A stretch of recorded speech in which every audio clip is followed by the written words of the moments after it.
Hei, olen Ari Räty, Demon Turvallisuus Oyn tekninen johtaja.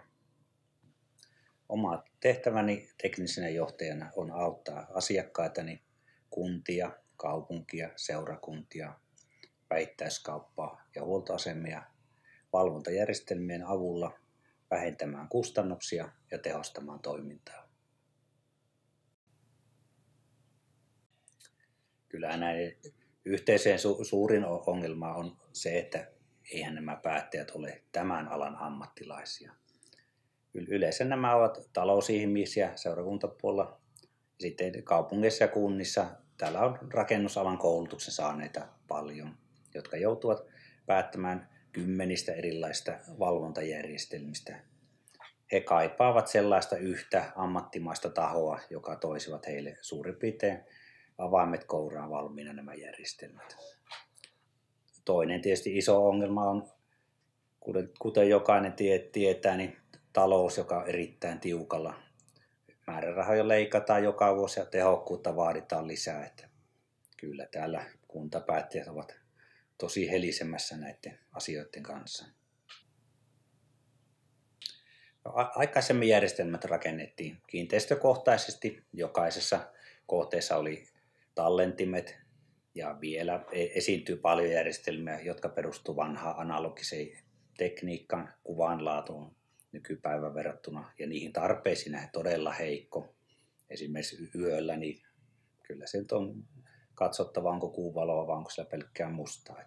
Ja sama tietysti vielä suurempi ongelma, vaikka ne kuvat olisikin se kiinteistössä tallessa tallentimella.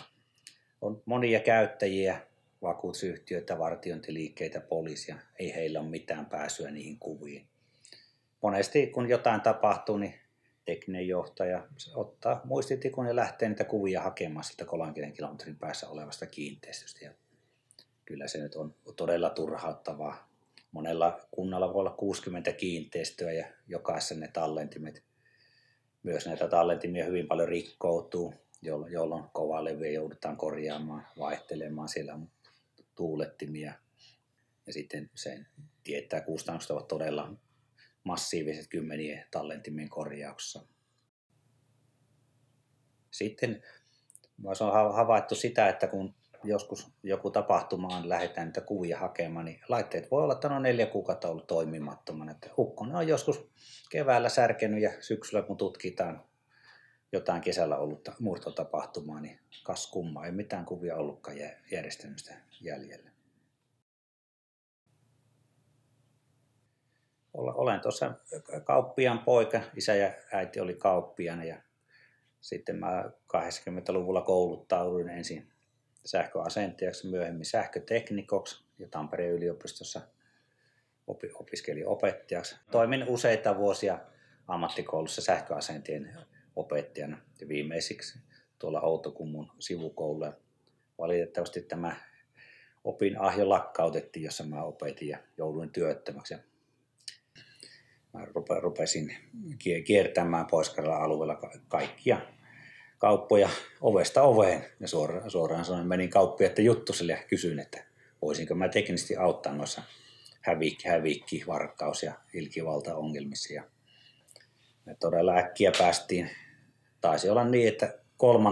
päivänä, kun aloitin yritystoiminnan 1.3., niin 4.3. tehtiin jo ensimmäiset kaupat. Taisi olla vielä Murasen kauppaliike tuolla Ilomantsissa, johon toimitettiin ne 6 kameran järjestelmä.